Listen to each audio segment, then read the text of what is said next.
ડુંગરે આવી જોયું તો સલમાન ખાન ફોટા. Good morning friends. તો આજે વાગી ગયા હોય 8 વાગવા. તો ચાલો ફટાફટ રેડી થઈ જઈએ. તો આપણે થઈ ગયા છીએ રેડી અને હવે નીકળી ચલન તરફ. પછી લઈ લીધી ચાવી ને પહેરી લીધા બૂટ કે અલગ સ્ટાઇલમાં. ये बाबूराव का स्टाइल है.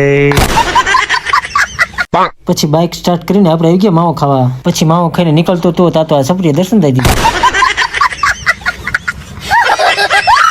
પછી છપરીના દર્શન કરીને આપણે નીકળી આપણે ચલન તરફ. હજી તો એ છપરીના દર્શન કરી નીકળ્યા હતા તાત મારે ભણીએ દર્શન થઈ. भाई साहब कुछ ज्यादा नहीं हो गया. પછી ભાણીબાના દર્શન કરીને આપણે આવી ગયા ડુંગરે આવી જોયું તો સલમાન ખાન ફોટા પાડતો. ઘર ભેગું થાને પછી સલમાન ખાન સાથે સેલ્ફી પાડીને આપણે ચડવા માંડે ડુંગર. ફાઇનલી ચડી ગયા ડુંગર ને કાઢી નાખ્યા બૂટ ને આવી ગયા દર્શન કરવા. તો ફ્રેન્ડ તમે પણ દર્શન કરી લો. દર્શન કરીને નીકળી ગયા બહાર અને આવી ગયા ચાંદલો કરવા. પછી કરી લીધો ચાંદલો અને આવી ગયા આપણી લોકેશન આવીને પાડી લીધી આપણે એક સેલ્ફી. તો અહીંયા જ આપણા 14મા દિવસનો ચેલેન્જ પૂરો થાય છે. વિડીયો ગમે તો લાઈક શેર સબસ્ક્રાઇબ અને હા ફોલો કરવાનું ભૂલતા નહીં. તો મળીએ 20મા દિવસે. Bye bye.